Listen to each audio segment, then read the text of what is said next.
regarde ce qui arrive en ce moment à Asselineau. Et bien ça, c'est la méthode Macron. Quand tu ne peux pas vaincre avec des arguments, disons, propres, quand ton adversaire est en train de prendre le dessus, et là, le Frexit, tout le monde commence à se poser la question, eh bien, tu fais discréditer ton adversaire par des méthodes sales, des méthodes de caniveau, en laissant publier des accusations par un grand journal proche du pouvoir, en l'occurrence le Figaro. Rien n'est vérifié. Le type Asselineau, là, qu'on accuse en gros d'avoir été grivois avec son chauffeur de 25 ans, personne au Figaro ne lui a téléphoné pour lui dire, je vous signale qu'on va publier demain des accusations de votre chauffeur. D'ailleurs, il se trouve en plus que le chauffeur a été viré un mois avant pour insolence. Enfin, donc tout ça, ça sent un peu l'affaire Fillon. C'est la tentative d'assassinat politique absolument typique. Asselineau est loin d'être aussi haut dans les sondages que Fillon l'était à l'époque, mais il est le seul qui dise en ce moment non à l'euro. Et apparemment, ça justifie n'importe quelle saloperie contre lui désormais, parce que si l'Italie dit ciao à l'euro, Asselineau va se retrouver en position de force dans l'opinion en France. Donc c'est la panique à l'Élysée. Donc tu l'attaques sur ses mœurs, puisqu'apparemment ils n'ont rien trouvé du côté de l'argent.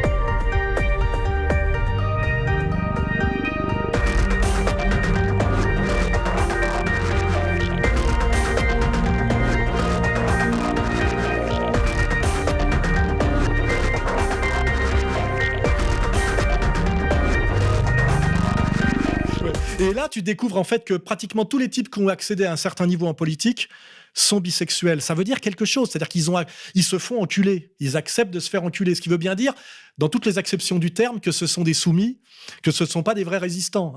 Il faut peut-être le comprendre comme ça. Et d'un seul coup, tu découvres effectivement Dupont-Aignan. On vient de me balancer Asselineau, là, tu vois. Alors, je confirme pas.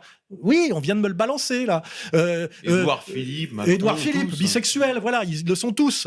Donc, on a l'impression que c'est une des cases qu'il faut cocher pour avoir le droit d'accéder au niveau supérieur. Tu vois ce que je veux dire ? J'adore la case qu'il faut cocher, lol. Non, mais... Parce que s'ils mettent en place tout ce qu'ils ont prévu de mettre en place, ça va ruer dans les brancards. Ce qu'il faut espérer, c'est que comme ça va vraiment s'aggraver, qu'il y ait quand même des patriotes qui vont sortir des corps constitués, quoi. Des militaires, des flics, des professeurs d'université qui vont oser, tu vois, qu'à un moment donné, parce que ça les démange déjà, là. Ils sont pas... Tu vois, même le Onfray, là, il essaye un peu. Le Mélenchon, il essaye un peu. Philippot a osé le dire. C'est à une véritable révolution politique qu'on est appelé, je le pense, ensemble. Non pas une simple alternance. Tu vois, tous les Asselineau, les machins, ils vont pas dire après, il faudrait des élections et peut-être penser à de l'alternance, je sais pas quoi, on est sur de la... L'énergumène Alain Soral, qui d'ailleurs fait des siennes actuellement sur Facebook, puisqu'il nous insulte allègrement avec son langage coprolalique. On a l'habitude de ça, c'est toujours pareil. Moi, hier soir, il était tellement énervé qu'il m'a accusé de saxo-masochisme. C'est une nouvelle perversion sexuelle qui vient d'inventer. Oui, alors moi, Soral, c'est un type que j'ai rencontré. Ben, j'explique tout ça dans la préface, bien sûr, mais j'ai rencontré en 2003, après une émission qu'il avait fait chez Patrick Buisson, avec Goldnadel.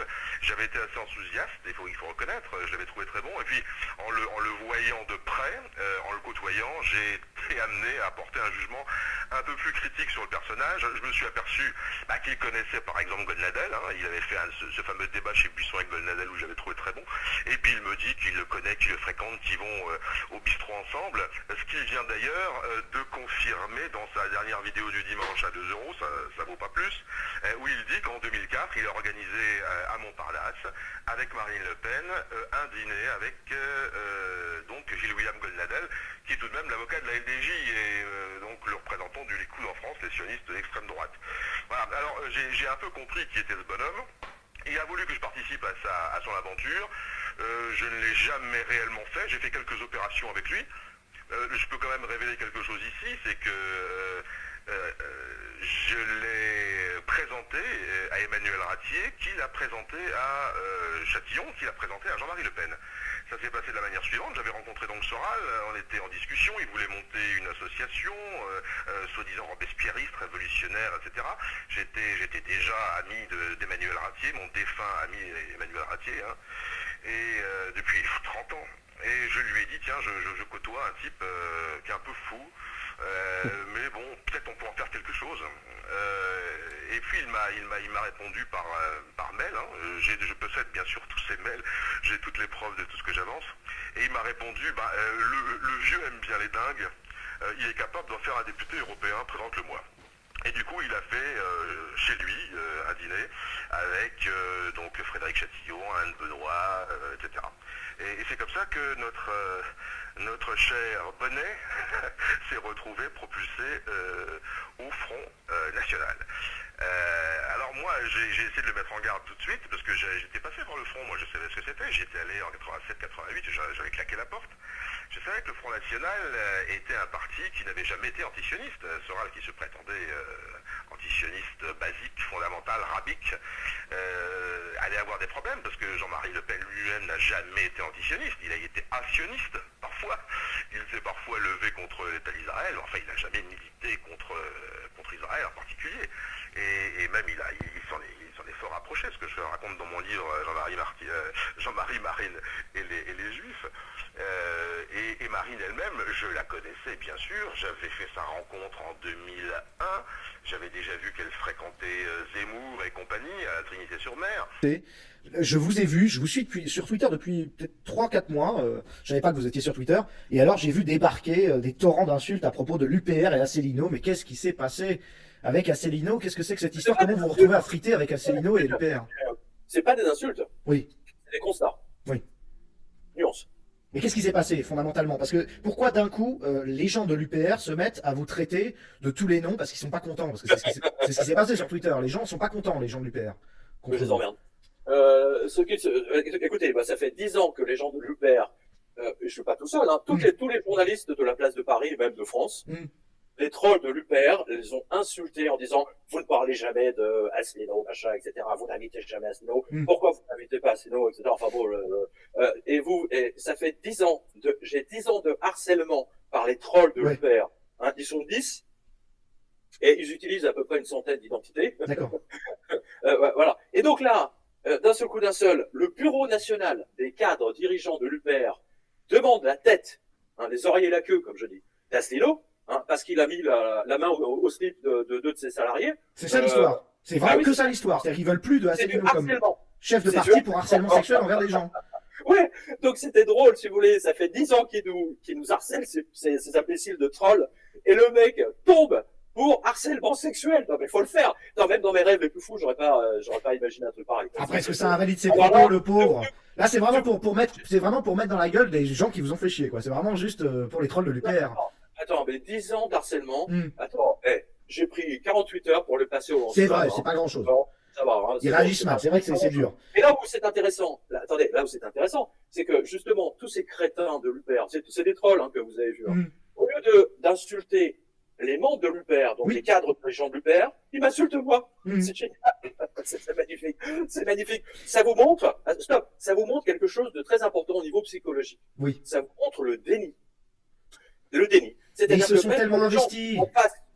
Oui, non, mais peu importe. Ça vous montre que quand ils sont en face d'une réalité, d'une vérité, ils préfèrent la travestir, et même l'inverser, et à ce moment-là, rentrer dans l'inversion accusatoire. Voilà. C'est très intéressant ce qui s'est passé à lui. C'est pas par hasard que j'ai fait ça, vous voyez.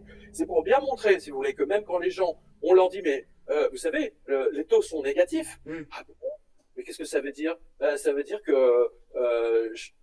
allô? Oui, je vous entends, j'écoute, j'apprécie le moment, j'écoute. Ça veut dire que chaque mois, vous perdez de 1%, 2%, plus l'inflation. Hein, voilà, ça veut dire que la banque est en train de bouffer vos économies et que la banque elle-même... Ah bon, mais c'est pas possible. Ouais, ça s'appelle le déni. C'est-à-dire que ce sont des gens qui, intellectuellement, n'ont pas le coefficient intellectuel, si vous voulez, pour analyser les faits. C'est-à-dire que quand ils sont en face d'une réalité, et je donne souvent cet exemple. Vous vous souvenez du naufrage du Concordia? Non. Putain, les mecs, qu'est-ce que vous faites? Moi, je suis un gros beauf, je suis un dessinateur, moi, à la base. Hein. Peut-être qu'il vous a pas prévenu correctement, Cro-Blanc, mais moi, je suis un beauf dessinateur. Hein. C'est le bateau de croisière qui a coulé en Italie. Vous vous souvenez pas de ça? Non, je me souviens pas.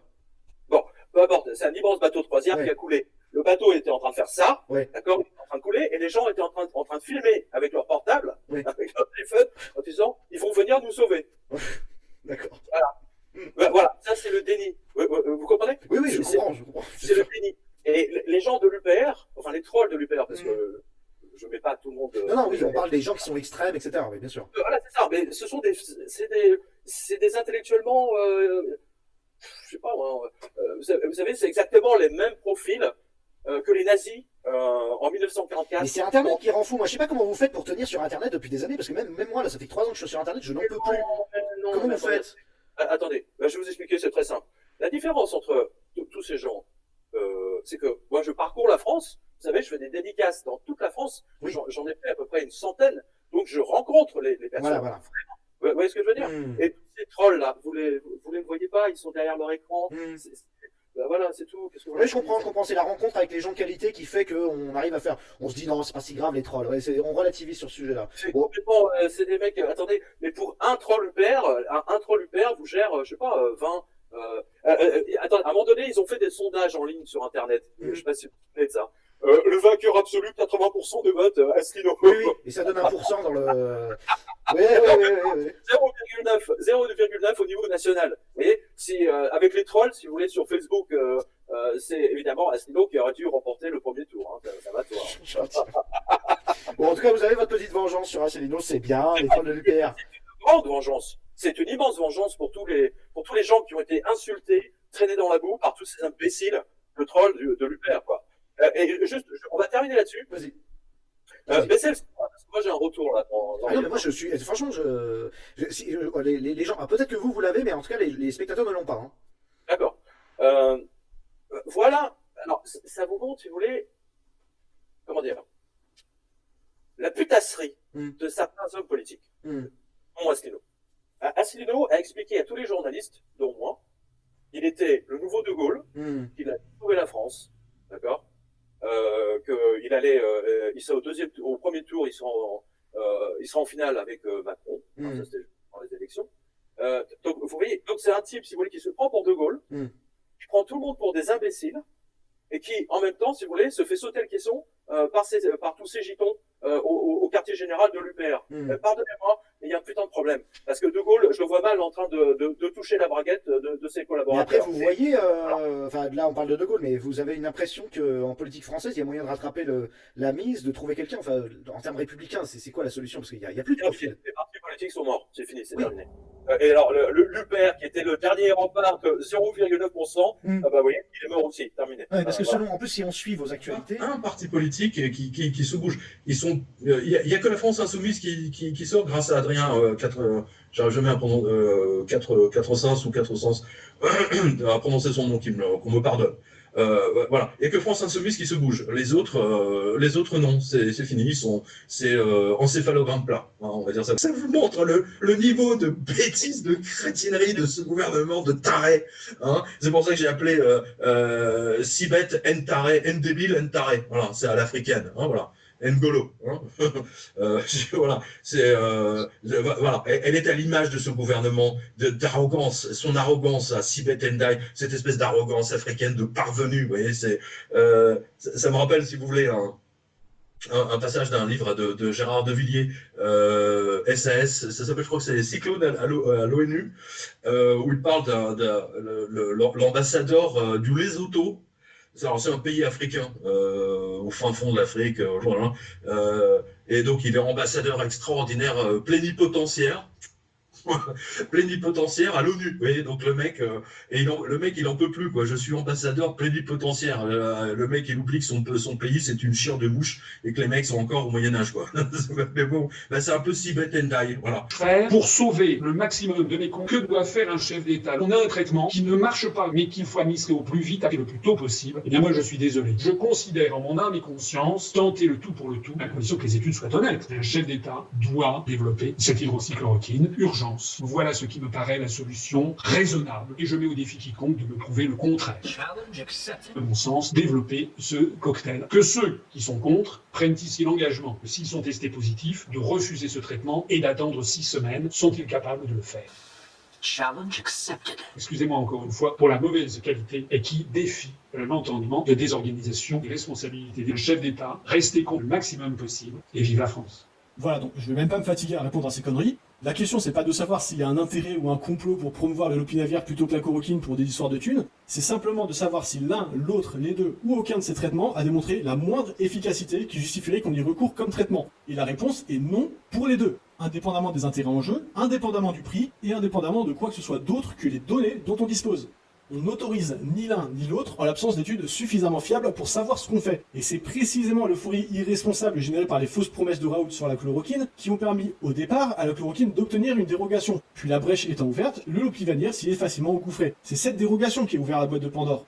Et là où Macron, au sommet de son incompétence, a dansé les claquettes sur la chloroquine en l'interdisant, puis en l'autorisant juste un peu et en y ajoutant le lopinavir, Asselineau, lui, est carrément en train de nous affirmer qu'il aurait tout simplement foncé tête baissée comme un con dans une solution dangereuse, injustifiée et irresponsable, et ce, en parfaite connaissance de cause. Et ça, c'est absolument hors de question que je me rende complice. C'est pour ça que j'ai annoncé dès le 28 mars me détacher complètement des prises de position de l'UPR, et puisque 3 jours après, Asselineau a remis une couche avec cette vidéo, j'ai à présent mis hors ligne la totalité de mes vidéos dans lesquelles j'avais soutenu l'UPR et son programme. Asselineau n'aura qu'à défendre sa cause lui-même, parce qu'il a démontré ici que lorsque la situation l'exige, il n'a aucune hésitation à préférer une position électoraliste qu'il ferait bien voir à une position intègre qui serait impopulaire à un instant T. Moi, j'ai adhéré à l'UPR sur la base d'un contrat clair, laisser provisoirement de côté mes divergences politiques avec d'autres en vue de promouvoir en priorité le Frexit comme moyen indispensable de restaurer la démocratie en France. À aucun moment, je ne me suis engagé à suspendre mon bon sens et mon intégrité ou à fermer les yeux sur des manœuvres politicardes. Et j'ai toujours été très clair sur le fait que le jour où l'UPR exigerait ça de moi, je n'aurais aucune hésitation à en claquer la porte, détruire ma carte d'adhérent devant ma caméra et faire une vidéo pour en expliquer la cause. Je n'ai donc rien fait d'autre que rester fidèle à mes engagements et conformément à ça, je tiens parole. Bonjour à toutes et à tous et bienvenue sur Motorsport Gigantoraptor pour une vidéo très spéciale en collaboration avec mon ami Penseur Sauvage. Aujourd'hui nous allons parler du racisme, du racialisme, mais aussi de la notion de race en biologie et de certains arguments racialistes. Alors pourquoi est-ce que je vous parle de ça exactement? Vous savez sûrement, si vous me suivez sur les réseaux sociaux, je pense surtout à Twitter, que j'accorde beaucoup d'importance au dialogue et au débunkage. J'aime bien pousser le dialogue jusqu'à ses extrêmes limites. Ça me permet d'en savoir plus sur la nature humaine, d'apprendre des choses, voire de me remettre en question. Et donc, il y a quelques mois sur Facebook, je vois une publication qui vante les mérites de l'idéologie raciste. Et là, je me dis que je n'ai jamais vraiment pris le temps de discuter avec quelqu'un qui se revendiquait de cette idéologie, quand bien même on en parle assez souvent. Alors, j'ai commencé à contacter des racistes et à discuter avec eux. J'ai été surpris par cette rapidité à dégainer les insultes, alors que j'étais d'une courtoisie irréprochable, afin d'éviter de les offenser dès le début du débat. À peine j'ose dire que l'identité française ne se définit pas par la couleur de peau, que je reçois les réponses suivantes. Attention, c'est un peu violent. Les gauchistes comme toi sont le cancer de la planète. Va te pendre. Et oui, et va épouser une noire, tant que tu y es, gros puceau à lunettes, c'est le microscope qui l'a dit, vu que les races n'existent pas.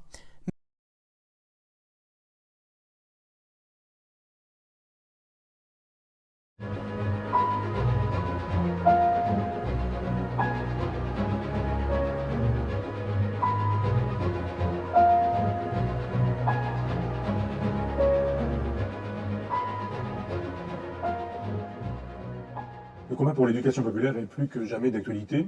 Pas besoin de donner des détails. Et mes amis et moi avons envie de continuer le combat sous la forme d'une revue.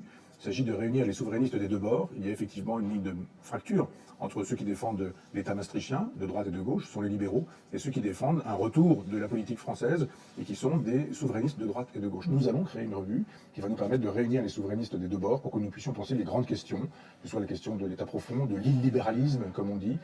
Y a-t-il des choses à faire? Que peut-on proposer? La question de la monnaie, de l'euro, etc. Nous voudrions penser les grandes questions de notre époque et nous sommes une équipe et nous repartons dans l'aventure d'une éducation populaire avec un support qui est différent et qui est nouveau. Et là, je vais te laisser nous en parler puisqu'il s'agit d'une revue. Et cette revue, elle s'appellera Front Populaire, elle est trimestrielle et nous comptons sur vous pour vous préinscrire, pour nous accompagner et nous soutenir dans cette nouvelle aventure que nous souhaitons la plus ambitieuse possible. Alors venez, rejoignez-nous. Front Populaire vous donnera des informations sur l'avancée des travaux, tout simplement, car avec Michel, nous allons vous tenir au courant de tout ce qui va se passer et des contributeurs qui vont participer à cette nouvelle aventure éditoriale.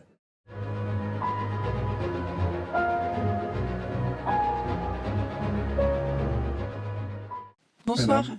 Moi, c'était juste une petite réflexion parce que j'ai été surprise de vous entendre. En fait, je ne crois pas vivre dans le même monde que vous.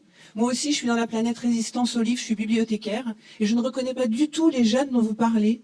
Moi, je prête Les Misérables couramment à des jeunes qui aiment le lire, qui le comprennent, qui ne sont pas des abrutis, qui n'ont pas 10 secondes de concentration. Je raconte des histoires tous les jours à des petits-enfants de 6 mois à 5 ans et qui comprennent absolument tout ce qu'on leur raconte et qui n'ont pas 3 secondes de concentration. Je pense que c'est bien que l'université populaire soit nomade pour qu'il y ait des rencontres et que ça soit peut-être pas que des gens comme nous, mais vraiment enfin, je sais pas, je comprends pas ce que vous me racontez là. Pas du tout, hein. C'est d'une noirceur, je ne sais pas où on est là. Alors il y a des choses à faire. Moi je lutte pour que chaque jour je donne l'envie de découvrir, de connaître, d'accéder aux connaissances. Mais ne dites pas que ça y est, tout est fini, que plus personne ne lit, plus personne n'écrit. Je vois des gamins cachés dans la bibliothèque écrire comme des malades, comme ça a toujours dû exister, ni plus ni moins. Alors oui, bien sûr qu'il y a les médias, mais les médias, faut pas les écouter aussi. Les médias, enfin, ce que je comprends pas, parce que moi j'ai fermé ma télé depuis longtemps, je lis certaines presses, je vous entends raconter des caricatures plutôt de presse, justement, dire qu'un enfant ne sait plus tenir son crayon, enfin, peut-être que ça arrive, mais enfin, moi je reçois des classes tous les jours, ils savent tenir leur crayon, je vous rassure, hein. Alors madame, est-ce que vous savez qu'en dehors de votre bibliothèque, le monde existe? Vous avez souvent utilisé à l'oral comme à l'écrit l'expression empire maastrichtien. À votre place, il y a quelques semaines, M. Régis Debray nous parlait du processus de vassalisation de la France, mais des autres pays d'Europe, par les États-Unis. Votre parole, M. Onfray, est capable de percer les murs de l'omerta médiatique. Pourquoi est-ce que vous ne mentionnez jamais l'existence du seul mouvement français, du seul mouvement politique français, du seul homme politique français qui défend un véritable mouvement de libération nationale? Il faut me dire lequel. Monsieur Asselineau. Ah voilà. Il y a toujours dans une conférence un défenseur de Monsieur Asselineau. Et c'est bien d'ailleurs, je ne sais pas comment il fonctionne, mais je veux dire, il a du monde partout, il y a très peu d'électeurs, mais il y a toujours quelqu'un qui me dit, mais alors Asselineau, vous n'en parlez pas, etc. Alors j'en ai beaucoup mal parlé, parce que je ne savais pas ce qu'il disait véritablement, j'avais des bouts, des fragments, des choses comme ça, etc.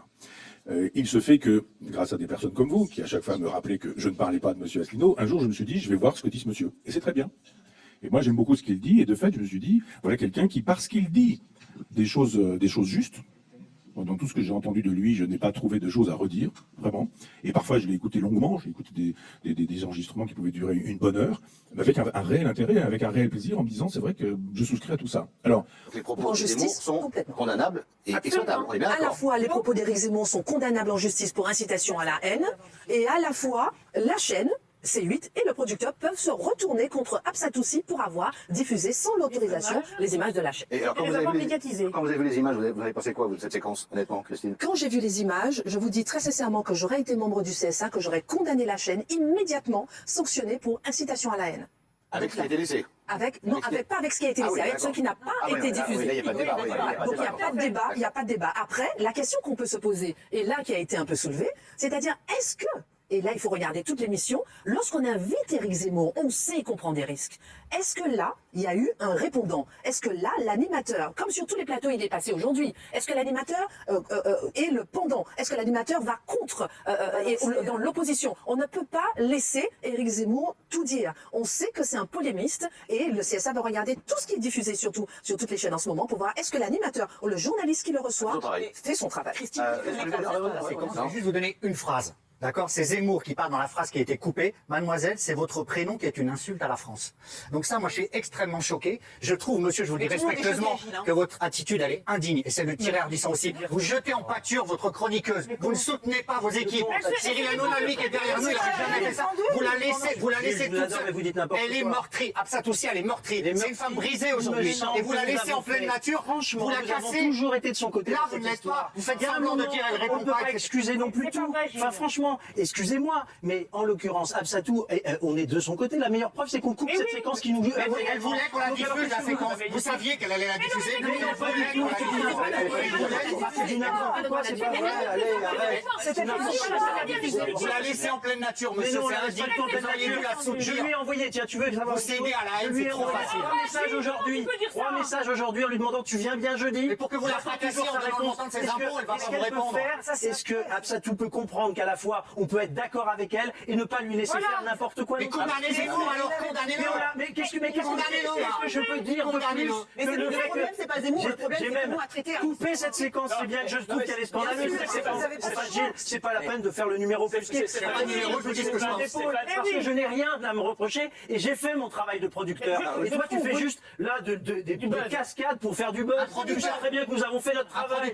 Alors, sois sérieux.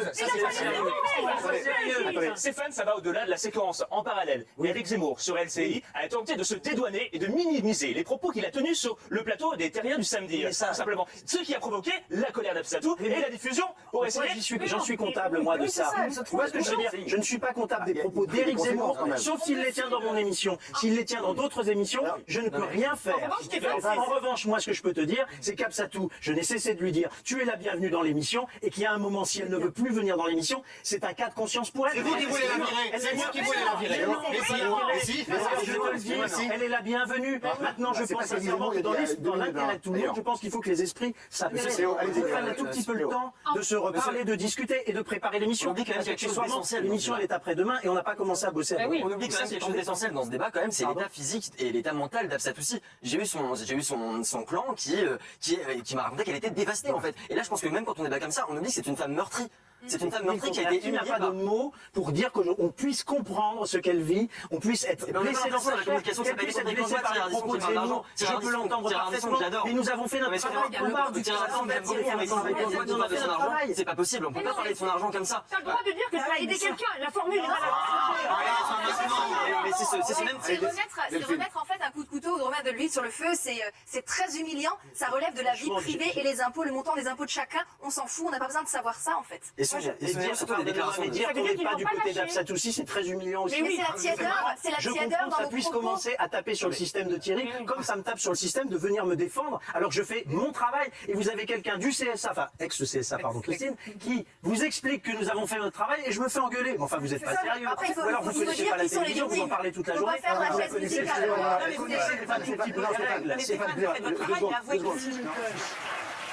Vous avez 23 ans, dans pas longtemps. Vous êtes en 2e année d'une école de sage-femme. Vous habitez Montreuil, mais surtout, vous êtes le nouveau visage de l'extrême droite française, préservant notre identité. Choisissez votre banlieue. À l'époque, vous étiez au FN.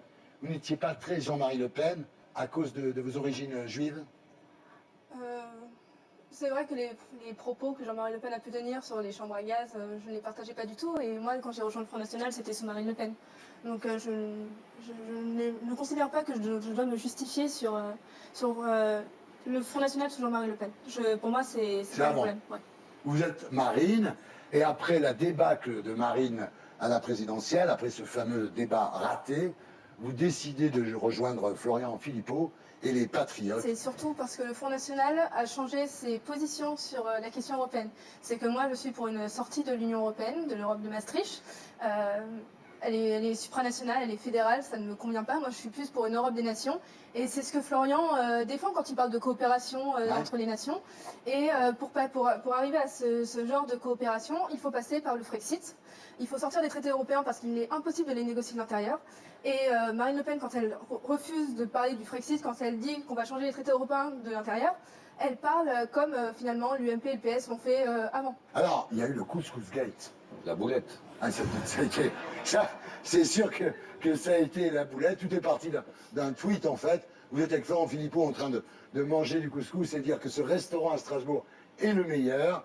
Effectivement, ça a été terrible. Ça a suscité la haine de la fachosphère. Et Philippot s'est rebellé contre tant de stupidité, en fait.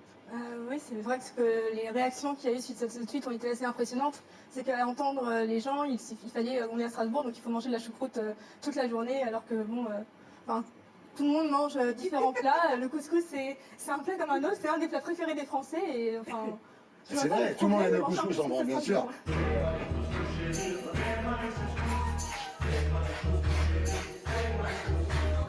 Vous auriez pu leur dire que votre chien était un berger allemand, en fait. Ça vous aurait réconcilié avec eux.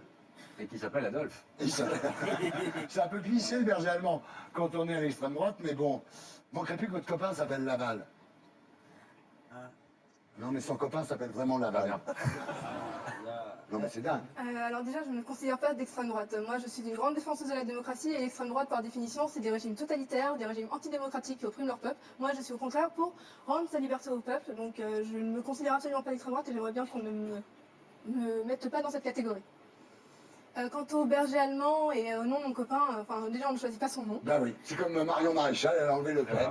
Mais il reste Maréchal quand même. Et pour le berger allemand, j'adore cette race de chien et j'adore mon chien et il s'appelle Nietzsche. Il y a l'extrême droite, il y a l'extrême gauche. En Italie, ils bossent ensemble. Pourquoi vous ne bossez pas ensemble? Mais parce que, cher Thierry, le mouvement 5 étoiles, par exemple, c'est pas comparable à ce que est la France insoumise, par exemple. Parce que nous, on représente un courant républicain, écologique, humaniste, qui croit profondément à la déclaration des droits de l'homme, que les hommes naissent, demeurent libres et égaux en droit, qui ne passe pas son temps à diviser le peuple français, etc. Ce qu'on représente. Voilà, nous, après, on aime ou on n'aime pas, mais c'est ça. Comparer ça à Marine Le Pen, je vais de côté Philippot, parce que je ne veux pas manquer de respect à un autre invité, mais enfin, Philippot, c'est le maigret de Jean-Marie Le Pen, c'est fini. C'est vrai que pour l'instant, on a des scores modestes, mais on n'a que 6 mois d'existence, on n'a pas encore fait de réelles élections. De quelqu'un que je viens de voir là sur Twitter, qui nous dit « Marion, nos espoirs reposent sur vous à l'avenir. Il faudra que vous preniez vos responsabilités le moment venu. » C'est un retour en politique que vous envisagez ou pas ? Moi, écoutez, j'ai toujours été très claire là-dessus. J'interviens aujourd'hui, vous l'avez dit, en tant que directrice d'une école de sciences politiques qui pose la question de la formation des élites et donc forcément de leurs compétences et des solutions d'avenir, puisqu'on va même développer un centre de recherche et d'analyse. Donc, c'est à ce titre que j'interviens aujourd'hui. Bon, je pense que ce commentateur n'est pas dupe et vous non plus. Moi, je suis passionnée par la chose politique. Je suis surtout passionnée par mon pays. Donc, évidemment, quand il traverse une crise telle que celle-ci, ça ne me laisse pas indifférente. Et une fois de plus, je n'ai pas d'ambition politique à court terme, moyen terme, mais je le répète, je ne renoncerai pas, je pense, définitivement à la politique, mais vous dire quand, comment, aujourd'hui, c'est pas à l'ordre du jour. Mais merci à cet auditeur pour la confiance qu'il me témoigne, en tout cas.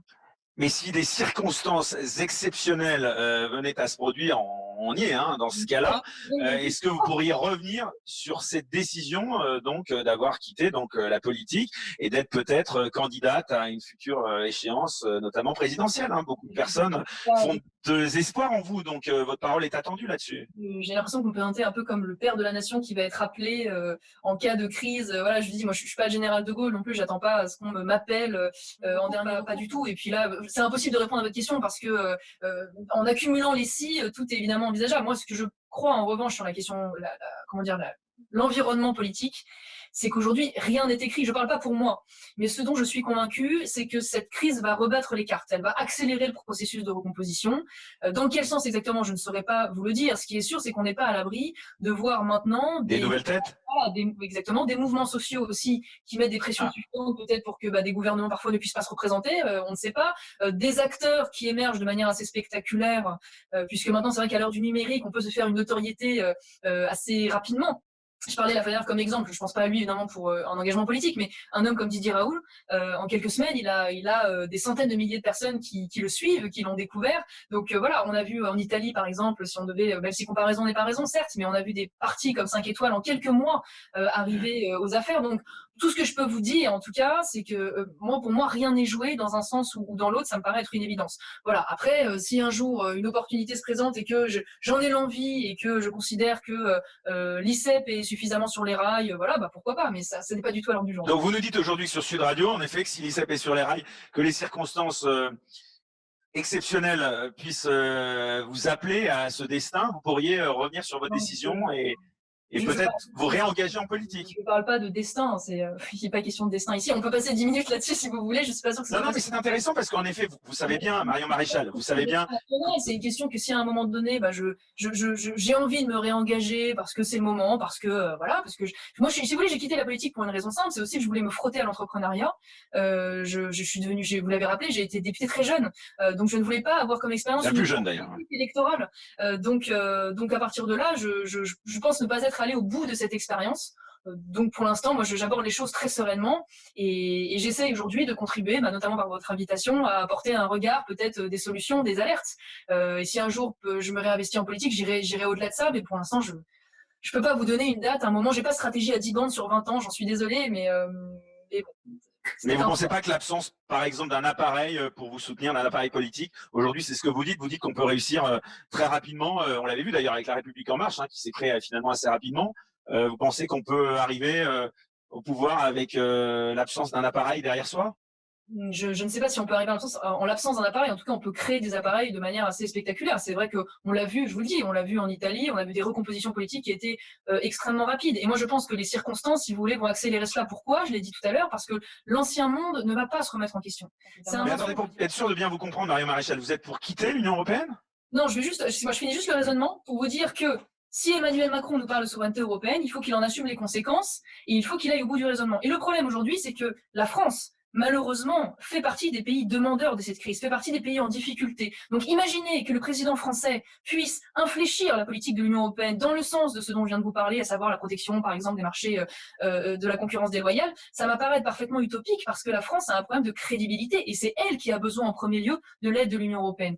Donc c'est vrai que ce qui m'inquiète, si vous voulez, c'est que dire aujourd'hui aux Français alors même qu'on voit bien que la question est d'abord celle de l'indépendance de l'État-nation et de la diversité de son économie, elle a expliqué aux Français qu'en fait on va renforcer l'État européen, je ne suis pas sûr que ce soit une bonne solution. Je vous réponds sur la question que vous venez de me poser, je ne suis pas pour que la France sorte de l'Union européenne.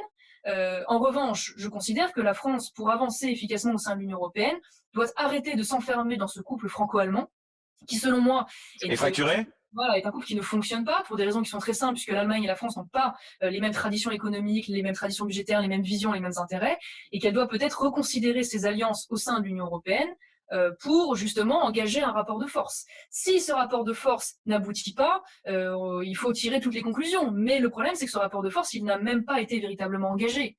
Parce que même...